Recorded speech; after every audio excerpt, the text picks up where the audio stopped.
Welcome, everyone, to Dose of Truth Tarot with me, Terry Ann Nikitas. Today, there's no video. We're a little bit apart from the office today, so I'm doing it straight on to some videos. Pictures.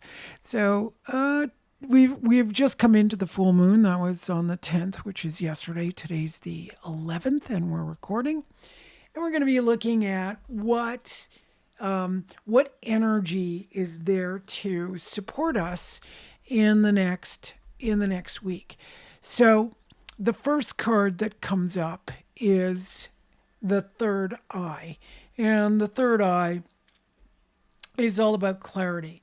So that full moon, you could say, well, it's not so clear, but clarity really brings in this sense of I need to clear my third eye. I need to maybe use a crystal, go out in nature, bathe yourself in the full moon, or it's already in the waning moon, but still you would want to bathe yourself in the moon. Get that air, open up that third eye.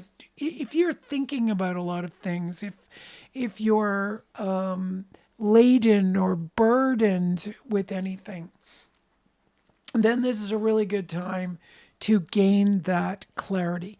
So that's the strength we have behind us this week, is gaining that clarity through the third eye. Get your head clear, do some meditating, go and exercise. Stop getting involved with your thoughts. Okay, this is the perfect time to do this week, because the next card that comes up is guilt. So that's the thing that is the energy behind us that plagues us. Now, guilt can sabotage us. Guilt can, what do you call it?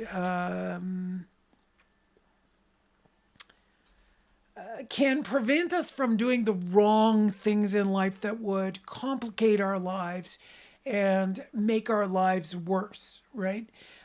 You the sins that we can commit are terrible, and we want to have guilt so that we don't commit those terrible sins. But guilt over silly things that we've done, we misspoken, forgotten to do something. Those things are minor, and they plague a lot of people. So you want to be able to discern between those two things. So take a good look with your third eye at what you actually feel guilty about. Somebody could say, I feel guilty about things I didn't do for my children. Well, that may be a problem, that you didn't do something for your kids. But what was the intention there? What was your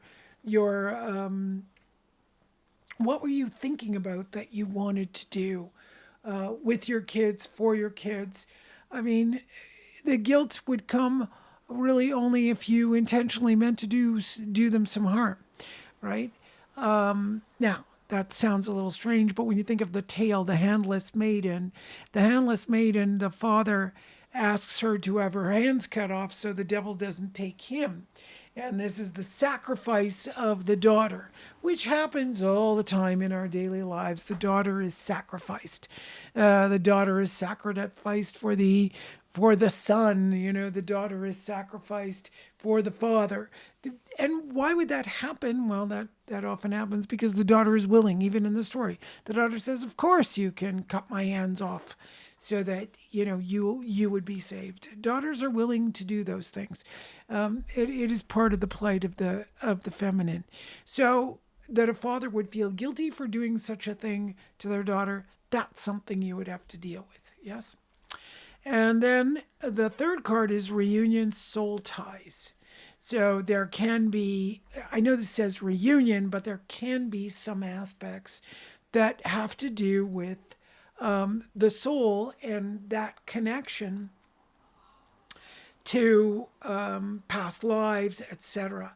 So reuniting with someone can, maybe you're going to find that this week you're meeting up with people and finding old people coming into your life. And those soul ties to help you alleviate the guilt. So those are moments when you can maybe take responsibility for actions in the past or see from that person that there was nothing ever to feel guilty about. So, this is an incredible reading for this week. I myself look forward to seeing these manifest. All right, have a great week, and I'll see you next week. Bye.